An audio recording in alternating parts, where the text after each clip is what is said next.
오늘 오전에 우리가 상고할 하나님의 말씀은 구약성경 이사야서 40장 9절부터 11절 말씀입니다. 구약 1013페이지 이사야 40장 9절로 11절 말씀, 9, 10, 11절 말씀을 한 목소리로 크게 봉독하도록 하겠습니다. 시작. 아름다운 소식을 시온에 전하는 자여, 너는 높은 산에 오르라. 아름다운 소식을 예루살렘에 전하는 자여, 너는 힘써 소리를 높이라. 두려워 말고 소리를 높여 유다의 성읍들에 이르기를 너희 하나님을 보라 하라. 보라, 주 여호와께서 장차 강한 자로 임하실 것이요 친히 그 팔로 다스리실 것이라. 보라, 상급이 그에게 있고 보응이 그 앞에 있으며 그는 목자같이 양머리를 먹으시며 어린 양을 그 팔로 모아 품에 안으시며 젖먹이는 암컷들을 온순히 인도하시리로다. 아멘. 우물안 개구리라는 말이 있습니다. 여러분 너무나 잘 알고 있는 말씀이죠. 이 말은 실은 우리나라에 큰 영향을 끼쳤던 유불선 사상 가운데 선에 속하고 도교라고 불리는 사상이 바로 노장사상인데, 이 노장사상은 여러분 잘 아시는 대로 노자와 장자의 철학을 가리킵니다.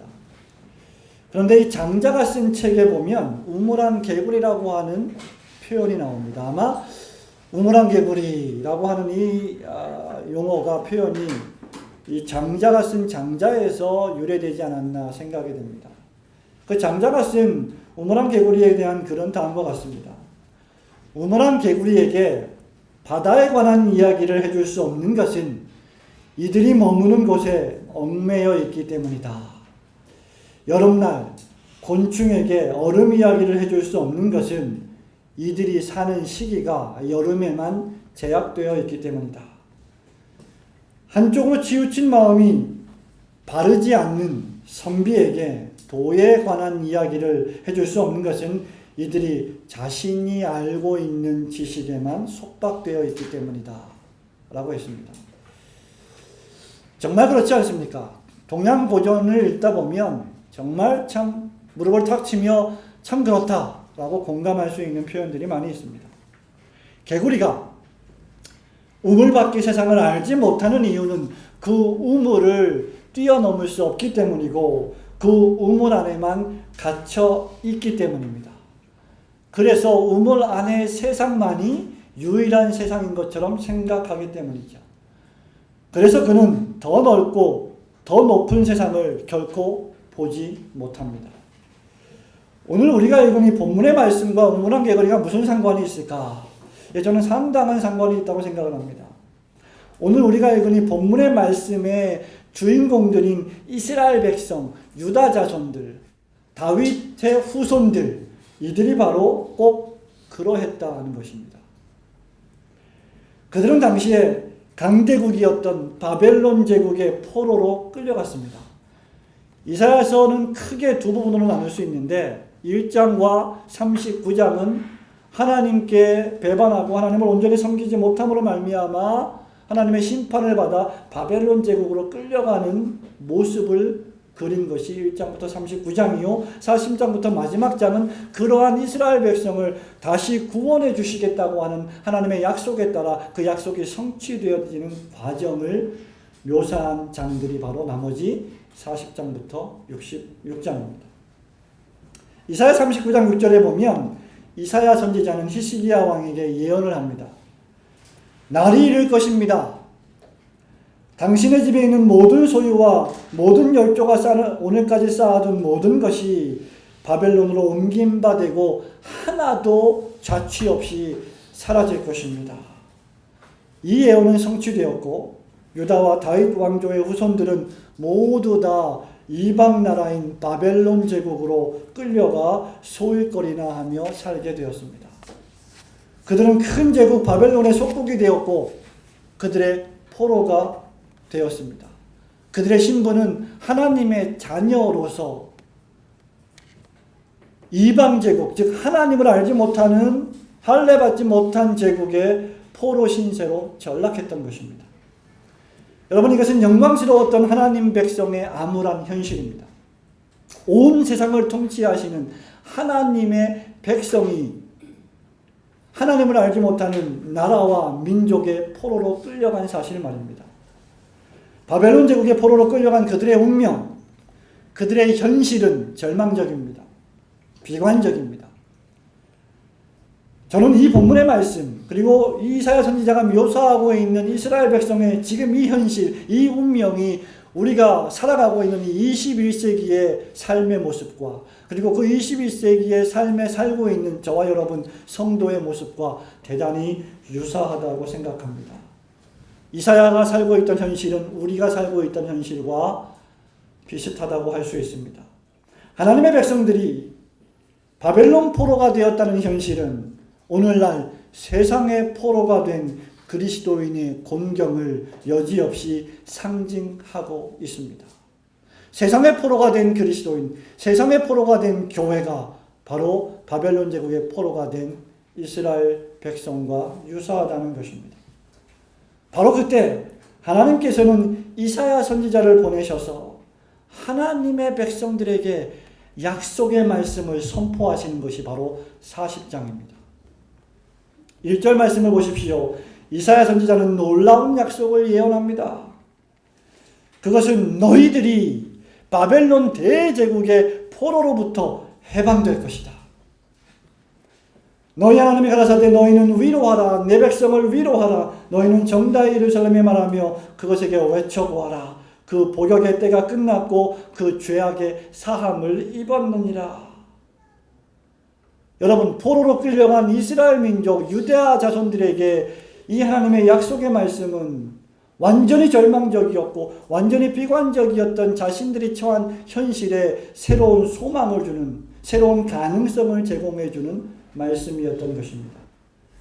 그래서 우리가 읽은 본문 9절의 말씀을 보면 이 소식을 가리켜서 아름다운 소식이라고 표현한 것입니다. 여기 아름다운 소식은 문자 그대로 good tidings, good news, 좋은 소식, 복된 소식, 행복한 소식, 복음의 소식, 다른 말로 우리가 잘 알고 있는 말로 복음이라고 하는 것입니다. 그 좋은 소식의 내용이 무엇입니까? 여기 너희들이 절망하고 비관하는 역사의 한가운데서 살아 일하시는 하나님을 보라. 하나님은 너희를 버리지 않았다. 하나님은 여전히 하나님이시고 하나님은 여전히 너희의 하나님이시다. 그러니 너희는 너희를 위하여 너희를 구원해내실 하나님을 바라보아야 한다라고 이사야 선지자가 외치는 것입니다. 너희들을 포로로부터 구원해줄 그 약속이 바로 이사야 선지자가 외치고 있는 복음의 약속입니다. 이 약속이 성취될 이유가 무엇입니까? 6절부터 8절 말씀을 보십시오. 풀은 마르고 꽃은 시들지만 세상은 왔다가 가지만 제국은 생겼다가 멸망하지만 우리 하나님의 약속의 말씀은 영영이 설 것이기 때문입니다. 그래서 우리는 어떠한 환경과 어떠한 상황 속에서도 우리의 하나님을 바라볼 수 있어야 합니다. 이사야 선지자는 실망하고 낙심하고 있는 유대 백성들을 위로하며 그들을 향해 외치고 있습니다. 너희의 하나님을 보라. 아니, 너의 하나님을 보라. 우리가 보아야 할 하나님이 어떤 분이십니까? 그것은 첫 번째로 우리가 보아야 할 하나님은 역사를 통치하시는 하나님이십니다. 10절 말씀을 다 함께 읽겠습니다. 시작. 보라, 주 여호와께서 장차 강한 자로 임하실 것이요 친히 그 팔로 다스리실 것이라.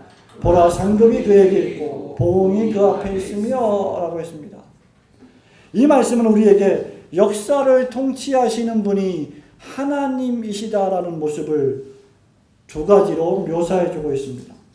하나는 여호와께서 강한 자로 임하신다는 사실입니다. 정신을 차리고 저의 말씀을 들으시길 바랍니다.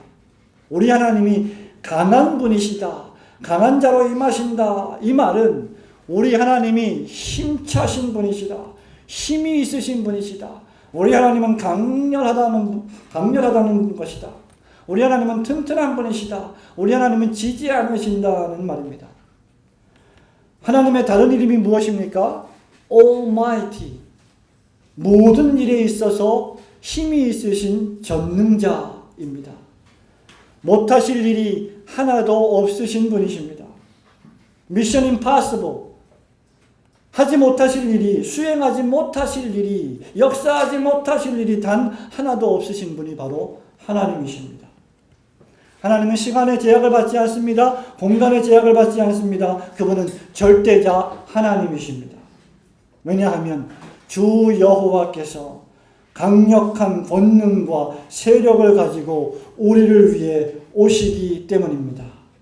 보라! 너희들은 봐라! 주 여호와께서 장차 강한 자로 임하실 것이다. 우리가 하나님의 약속을 믿어야 할 이유가 무엇입니까? 그것은 하나님이 그 약속을 성취하실 수 있는 강하신 분이시기 때문입니다. 우리가 믿고 있는 하나님은 강하실 뿐만 아니라 친히 그 강하신 권세를 사용하시는 분이십니다. 성도 여러분, 힘이 엄청난데 그것을 사용할 지혜도 없고 그것을 사용할 의지도 없다면 그에게 그 힘이 무슨 소용이 있습니까? 우리 하나님은 10절 말씀에 장차 강한 자로 임하실 것이요 친히 그 팔로 다스리실 것이다 라고 기록하고 있습니다. 우리 하나님은 팔로 다스리시는 분이십니다. 여호와 하나님의 팔은 무엇을 의미합니까? 통치를 의미합니다. 다스림을 의미합니다. 여호와의 통치하시는 권세를 상징합니다. 우리 여호와 하나님의 팔은 짧아서 여러분이 공경에 처했을 때 여러분을 구하지 못하시는 분이 아니시라는 말입니다. 예레미야 선지자는 이러한 통치하시는 하나님을 가리켜서 예레미야 1장 10절에서 하나님을 이렇게 설명합니다. 우리 여호와는 뽑고 파괴하고 파멸하며 넘어뜨리며 건설하고 심는 하나님이시다. 하나님의 주권이 아니고서는 참새 한 마리도 우연히 땅에 떨어지는 법이 없습니다. 그래서 사도 바울은 기독교인들이 믿어야 할 모든 근본 교리들을 로마서 1장부터 11장에 이르기까지 다 설명한 이후에 11장 33절부터 36절에서 깊도다. 하나님의 지혜와 지식에 부요하며 그의 판단은 측량치 못할 것입니다. 라고 노래하면서 36절에 만물이 주에게서 나오고 주로 말미암고 주에게로 돌아갑니다. 영광이 그에게 세세에 있으리로다. 아멘 이라고 선언한 것입니다. 하나님께서 창조하시고 통치하심을 굳게 믿으시기를 축원합니다. 우리 그리스도인들은 하나님께서 세상과 역사를 통치하시고 다스리시는 분이심을 믿는 자들입니다. 영국 강해 설교학교인 코닐 트레이닝 센터의 전 학장이었던 데이빗 잭만 목사님이 이 본문 말씀을 주의하면서 이렇게 말합니다. 인간의 가장 어리석은 행위는 우리가 무한한 권능과 비길 데 없는 사랑을 가지신 하나님을 믿고 대한다고 하면서 우리가 보는 것이나 이해한다고 생각하는 것으로 판단하는 것이다. 우리의 이해와 우리의 판단과 우리의 경험을 뛰어넘어서 역사하시고 통치하시는 전능하신 하나님을 우리 신자들이 믿는다고 하면서 실생활에서는 전혀 하나님의 전능하심을 신뢰하지 않고 믿지 않고 나의 판단과 나의 경험과 나의 이해로만 살아간다는 이 불편한 진실을 데이빗 잭만 목사님이 이렇게 묘사하는 것입니다. 참으로 그렇지 않습니까? 우리는 하나님을 여호와라고 부르고 우리는 하나님을 만왕의 왕이라고 부르고 우리는 하나님을 창조주라고 믿고 우리는 하나님을 주권자라고 섭리자라고 통치자라고 인정하고 고백하면서도 우리 눈에 보이는 사람을 더 무서워하고 있지 않습니까? 우리 눈에 보이는 제국을 더 무서워하고 있지 않습니까? 바벨론 제국을 더 무서워하고 있지 않습니까? 우리의 몸을 죽이는 세상 권력을 더 무서워하고 있지 않습니까? 그러면서 우리의 몸과 영혼을 동시에 지옥불에 던지실 수 있는 하나님을 우리는 만홀히 여기고 있지 않습니까? 하나님의 위대하심, 하나님의 전능하심을 묵상하는 그리스도인에게는 세상은 그저 보잘것없고 하찮은 것에 불과합니다. 저와 여러분들이 하나님을 진정으로 믿는다면 이것을 믿고 고백하며 외칠 수 있어야 합니다. 이쯤 되면 우리는 이제 큰 소리로 외쳐야 하는 것입니다. 2절 말씀을 보십시오. 이사야가 뭐라고 말합니까? 너희는 정다 예루살렘에 말하며 그것에게 외쳐 고하라. 정신을 차리고 입을 열고 큰 소리로 외쳐라. 9절 말씀에도 힘써 소리를 높여라. 두려워하지 말아라. 소리를 높여라. 목소리에 핏대를 높여서 목청을 드높여서 외치라는 것입니다. 가장 큰 소리로 이 복된 소식을 알리라는 것입니다. 그것이 무엇입니까? 우리 하나님께서 역사와 우주와 만물을 통치하시고 다스리신다는 사실 말입니다. 우리가 믿고 신뢰하는 아버지가 되시는 하나님께서 역사와 우주를 통치하시고 그 모든 만물을 다스리시는 강하고 전능하신 분이심을 믿으시기를 주님의 이름으로 축원합니다. 둘째로 저와 여러분들이 바라보아야 할 하나님은 어떠한 분이십니까? 그분은 역사를 통치하실 뿐만 아니라 그 모든 역사를 심판하시는 하나님이심을 믿으셔야 합니다. 10절 말씀을 다시 한번 큰 소리로 읽어보겠습니다. 시작. 보라, 주 여호와께서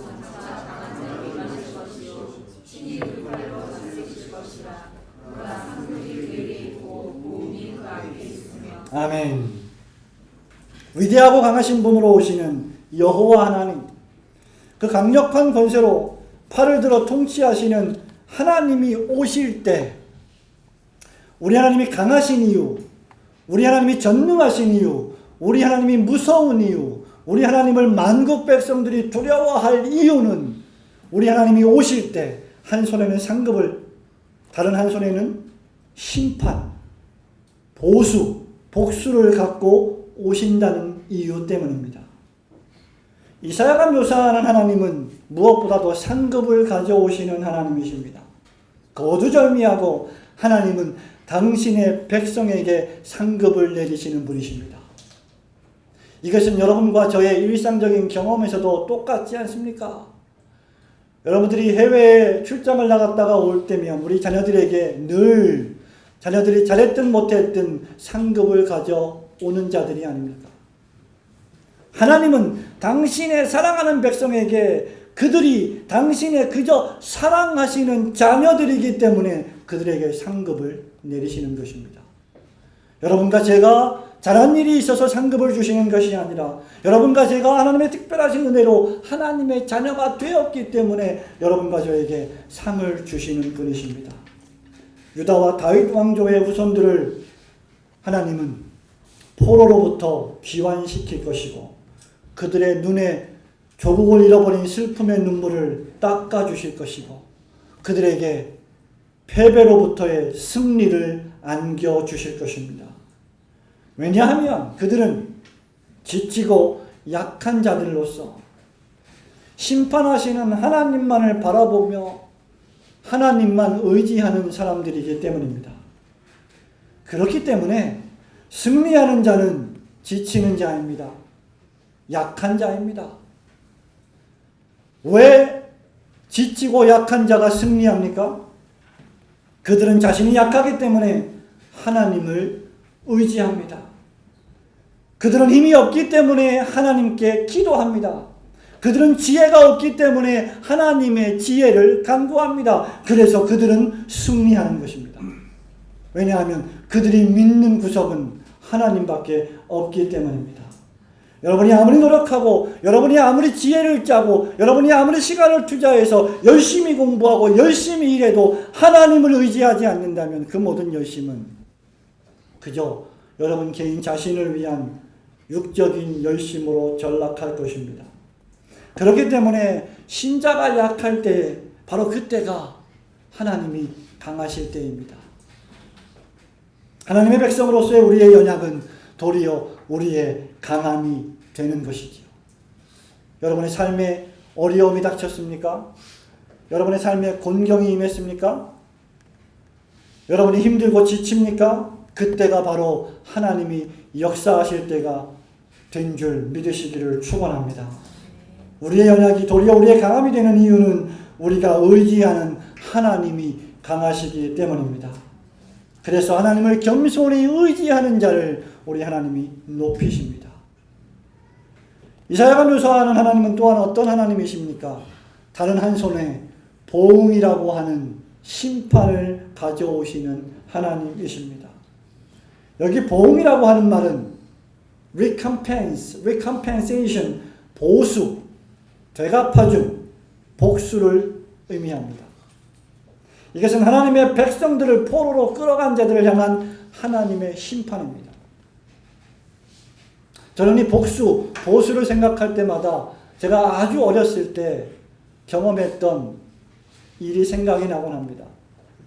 제가 초등학교를 다녔을 때인가 중학교를 다녔을 때인가 저희 집에 같이 살았던 친한 형님이 한 분 계신데 그분의 형제가 아주 많습니다. 그런데 그 형님이 어느 날 밖에 나가서 놀다가 친구들에게 몰매를 맞고 왔습니다. 몰매를 맞고 울면서 눈물을 흘리며 집에 돌아와서 슬피 울고 있으니 가족들이 난리가 났습니다. 형님들이 난리가 났습니다. 무슨 일이냐 했더니 밖에 나가서 놀다가 친구들에게 맞았다는 것입니다. 그러니 그 수많은 그의 형제들이 때로 몰려가서 자기 동생을 혼내준, 자기 동생을 때린 그 친구들을 잡아다가 전부 다 초전 박살을 냈다고 하는 그러한 일화를 지금도 잊혀지지 않고 늘 기억하는 그러한 경험입니다. 성도 여러분, 어찌 하나님의 복수가, 어찌 하나님의 보수가, 어찌 하나님의 되갚아줌이 그런 정도의 비견되겠습니까? 하나님은 눈에 보이지 않는 모든 은밀한 일을 선악간에 심판하시는 분이십니다. 사람의 눈은 피할 수 있고 사람의 눈은 속일 수 있어도 하나님의 눈은 결코 피할 수가 없는 것입니다. 제국도 열방도 큰 성 바벨론도 피할 수 없는 심판이 바로 하나님의 심판입니다. 그런데 우리는 그 심판을 지금 당장, 지금 이 순간 내 앞에서 보고 싶어 하는 것입니다. 그러나 그것은 우리의 욕심이지요. 하나님의 심판은 하나님의 때에, 하나님의 시간에, 하나님의 장소에, 하나님의 사건과 역사에 벌어지는 놀라운 하나님의 주권에 달린 것입니다. 사랑하는 성도 여러분, 여기 보응이 그 앞에 있다는 이사야의 표현은 바벨론 제국을 심판하시려고 준비하시는 하나님의 권능을 의미합니다. 따라서 패하는 자들은 누구입니까? 약한 자가 아닙니다. 패하는 자는 누구입니까? 도리어 강한 자입니다. 누가 패합니까? 강하고 힘센 자가 패합니다. 강한 자들이 패하고 강한 자들이 도리어 약해집니다. 왜 그렇습니까? 그 이유는 첫째, 그들이 교만하여 하나님을 의지하지 않기 때문입니다. 둘째는 그러한 교만한 자를 하나님께서는 가장 싫어하시고 물리치시기 때문입니다. 사랑하는 성도 여러분, 하나님께서 통치하심을 보시기 원하십니까?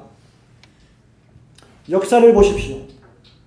세상 역사를 여러분이 열린 마음으로 조금이라도 진지하고 정확히 보기만 한다면 여러분은 하나님께서 세상 역사에 개입하시고 나라와 민족과 열방을 통치하시고 심판하시는 분이심을 깨닫게 될 것입니다.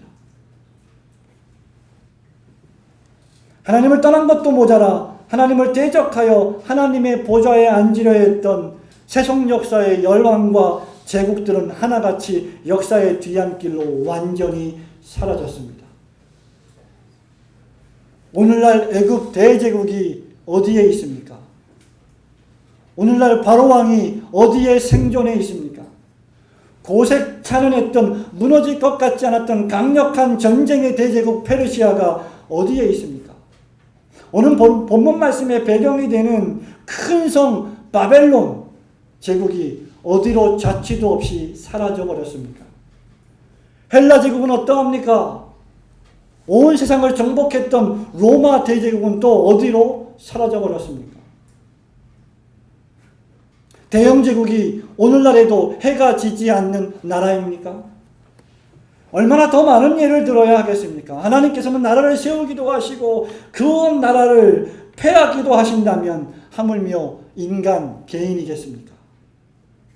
우리가 이것을 알지 못한다면, 우리가 이것을 깨닫지 못한다면, 우리가 이것을 믿지 않는다면 우리는 여전히 교회를 다니면서도 신자가 아닐 수 있는 것입니다. 우리는 이것을 믿어야만 합니다.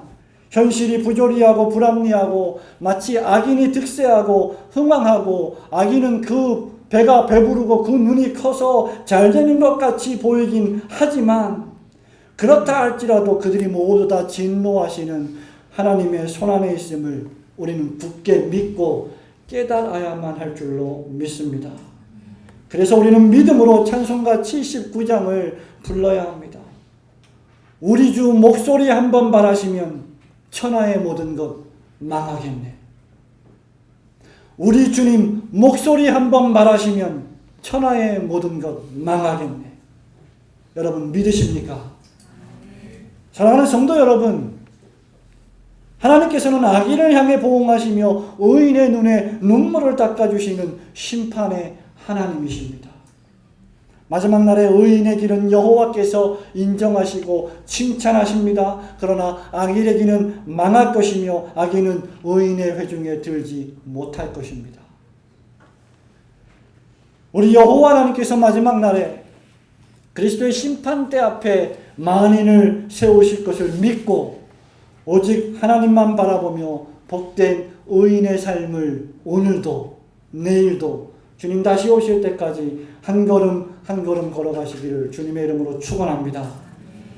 마지막으로 우리가 바라보아야 할 하나님, 이사야 선지자가 너희 하나님을 보라 라고 외치는 이 하나님은 어떤 분이십니까?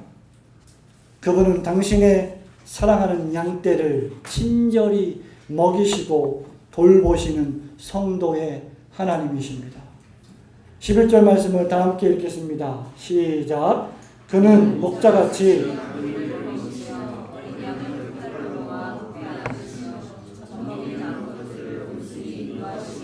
아멘. 앞서 저는 우리 하나님께서 제국을 심고 건설하고 또 그것을 뽑고 파괴하고 파멸하며 넘어뜨리는 전능하신 심판의 하나님이라고 말씀드렸습니다. 그런데 갑자기 우리 하나님께서 11절에 그 심판의 하나님께서 어떤 분으로 변하십니까? 애정이 가득한, 사랑이 가득한, 호의가 가득한 하나님으로 변하고 있습니다. 강한 자로 임하시는 하나님께서 갑자기 양무리를 먹이시고 돌보시고 아끼시는 사랑스러운 목자로 변해 있습니다. 이것은 세상을 통치하시는 전능하신 심판자로서의 하나님의 목적이 가장 웅변적으로 잘 드러나는 말씀입니다. 하나님께서 역사를 돌리시는 목적은 무엇입니까? 하나님께서 제국을 심으시고 제국을 뽑으시는 이유는 무엇입니까? 하나님께서 우주 만물을 통치하시고 다스리시고 심판하시는 이유가 무엇입니까? 그 유일한 한 가지 이유는 바로 당신이 사랑하시는 양떼들 때문임을 믿으시기를 축원합니다. 하나님께서 제국을 일으키시고 사용하시고 뽑아버리고 역사에서 그 존재를 사라지게 하시는 이유는 오직 단 하나, 하나님이 아끼시고 사랑하셔서 그 독생자까지 보내주셔서 몸버려 피 흘려 구원해 주시는 바로 여러분과 저와 같은 하나님의 자녀들을 위해서입니다. 선지자는 우리가 바라보아야 할 하나님을 목자라고 묘사합니다. 우리가 믿는 하나님은 실로 우리의 목자가 아니십니까? 목자가 누구입니까? 양을 치는 자입니다. 양을 돌보는 자입니다. 양을 먹이는 자입니다. 이 목자에게 필요한 것이 사랑입니다. 목자가 사랑이 없다면 양을 아끼지 않습니다. 양을 돌보지 않습니다. 양을 먹이지 않습니다. 우리가 반드시 알아야 할 것은 우리의 상황과 형편이 어떠하든지 간에 하나님이 친히 우리의 목자가 되신다는 것입니다. 우리는 이것을 믿지 못하지요. 우리는 이것을 눈으로 보기 전까지는, 우리 앞에서 기적적으로 무엇인가 벌어지기 전까지는 이 위대하신 목자 되신 하나님을 믿으려 하지 않습니다. 그러나 우리 예수님께서 뭐라고 말씀하십니까? 너는 나를 본고로 믿느냐? 보지 않고 믿는 자가 복되도다. 다윗 왕이 뭐라고 고백합니까? 여호와는 나의 목자시니 내가 부족함이 없습니다. 여호와 한 분이 나의 목자가 되시는 것 하나 때문에 나는 아무것도 원하지 않습니다. 일평생 전투의 한가운데서 고통과 고난의 삶을 살았던 다윗 왕이 시편 23편에서 고백하는 그 고백이 여러분과 저의 고백이 되어야 합니다. 여호와는 나의 목자시니 내가 부족함이 없으리로다. 그가 나를 푸른 초장에 누이시며 쉴 만한 물가로 인도하시는도다. 하나님은 우리를 먹이십니다. 우리를 품에 안으십니다. 젖먹이는 양들을 인도하십니다. 약하디 약한 자들을 품에 안으시고 인도하시며 때를 따라 돕는 은혜를 베푸십니다. 사실 여호와께서 우리의 목자가 되시는 것은 그가 친히 당신의 독생자 예수 그리스도를 이 땅에 사람의 몸을 입혀서 우리의 목자로 보내주셨기 때문입니다. 주님이 오시기 전 500년경에 유대인들은 그 일부가 바벨론 제국의 포로에서 해방되어 이스라엘로 예루살렘으로 돌아옵니다.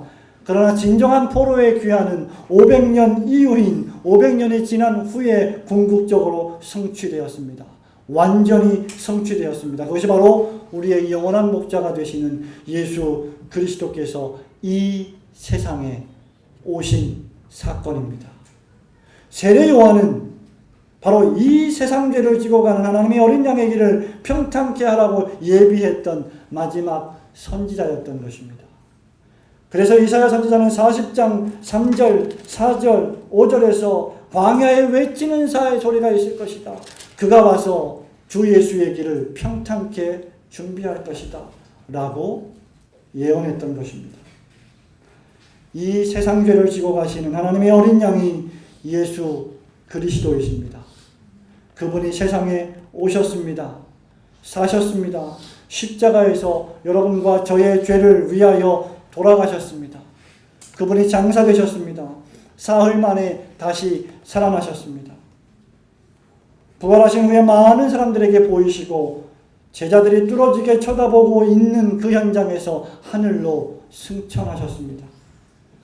사도행전 1장 11절에 보니 제자들이 하늘로 올라가시는 예수님의 모습을 뚫어지게 쳐다보고 있을 때 흰옷 입은 두 사람이 저희 곁에 서서 이렇게 외칩니다. 야, 갈릴리 사람들아, 어찌하여 너희들이 서서 하늘을 쳐다보느냐? 너희 가운데서 하늘로 올리우신 이 예수가 하늘로 간 그 고대로, 하늘로 가심을 본 그대로 다시 오실 것이다.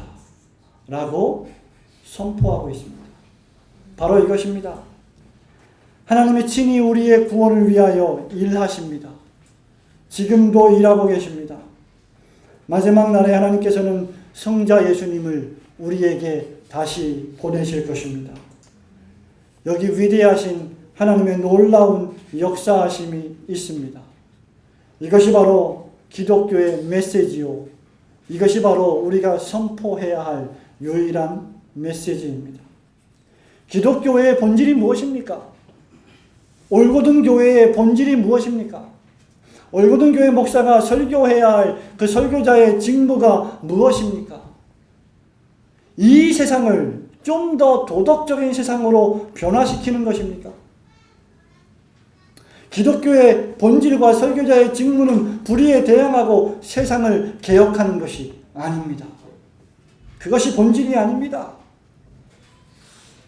세상에서 지탄을 받고 있는 기독교의 명예를 다시 회복하고 보호하는 것도 아닙니다. 기독교의 본질은 예수 그리스도와 그분의 십자가 복음이 세상의 유일한 소망이요 희망임을 온 천하에 선포하고 외치는 것 하나뿐입니다. 그것만이 기독교의 본질입니다.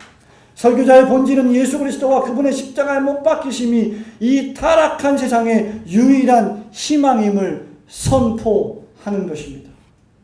그것 외에는 다른 대안이 없음을 이사야 선지자와 같이 두려움 없이 외치는 것입니다. 왜냐하면 하나님께서 역사를 창조하시고 통치하시고 마침내 그 은밀한 모든 일을 선악간에 심판하실 것이기 때문입니다. 사랑하는 성도 여러분, 말씀을 맺습니다. 신자는 매 주일마다 교회에 나와 하나님을 경배하고 예배하는 신자는 우물 안에 개구리가 되어서는 안 됩니다. 저와 여러분은 하나님을 바라볼 줄 알아야 합니다.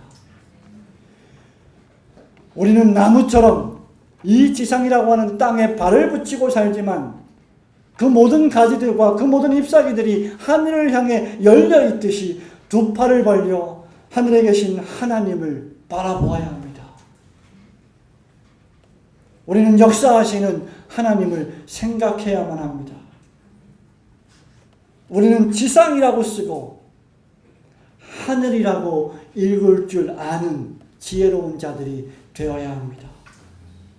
지상에 발을 붙이고 살지만 하늘에 계신 하나님을 생각하며 하늘의 가치관으로 하나님의 말씀의 기준으로 살아갈 줄 알아야 합니다. 기독교의 메시지는 세상을 변화시키거나 세상을 개선시키는 데 있지 않습니다. 세상은 여전히 여러분이 아무리 외치고 노력하고 빛과 소금의 삶을 살아간다 할지라도 악을 행하고 악으로 달려가고 종말을 향해 달려갈 것입니다. 기독교의 메시지는 악하고 비열한 세상을 살아가는 그리스도인들을 변화시키며 다가오는 하나님의 영광을 예비하기 위해 준비시키는 메시지입니다. 그래서 그들은 죽음도 불사했고 순교도 마다하지 않은 것입니다. 왜냐하면 그들은 역사하시는 하나님을 그 심령에 목격하고 본 자들이기 때문입니다.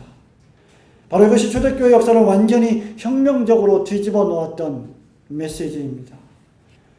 그렇기 때문에 하나님을 믿는 사람들은 이 세상에서 우겨쌈을 당하여 죽는 것 같지만 히브리서 기자가 말하는 것처럼 죽지 않는 것입니다.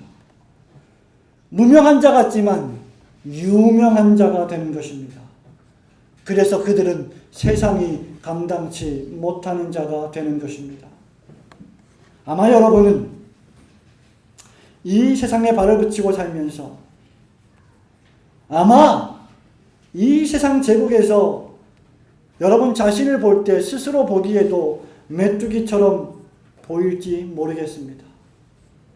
여러분이 이 교회를 볼 때 어마어마하게 큰 교회를 비교해 보면서 우리는 메뚜기야라고 생각할지도 모르겠습니다. 그러나 여러분이 진정 눈이 열려 하나님을 만나고 경험하는 순간 여러분은 한 손에는 상급을 다른 한 손에는 봉을 들고 온 세상을 통치하시며 바로 여러분을 위하여 다시 오실 전능하신 하나님을 보게 될 줄로 믿습니다. 경탄할 만한 이 위대하신 하나님의 약속의 메시지는 비열하고 세속적인 시대를 살아가는 인생과 역사에 대한 여러분의 삶의 관점을 변화시켜야만 합니다. 눈을 들어보십시오. 마음을 드십시오. 영혼을 높이 들어서 세상과 역사를 통치하시고 심판하시는 하나님만을 바라보시기를 축원합니다. 눈을 들어 여러분을 타락한 세상 속에서 돌보시고 모든 악에서 구원하시고 마침내 영원한 하나님의 나라에까지 인도해 주심을 믿고 힘차게 전진하시기를 주님의 거룩하신 이름으로 축원합니다.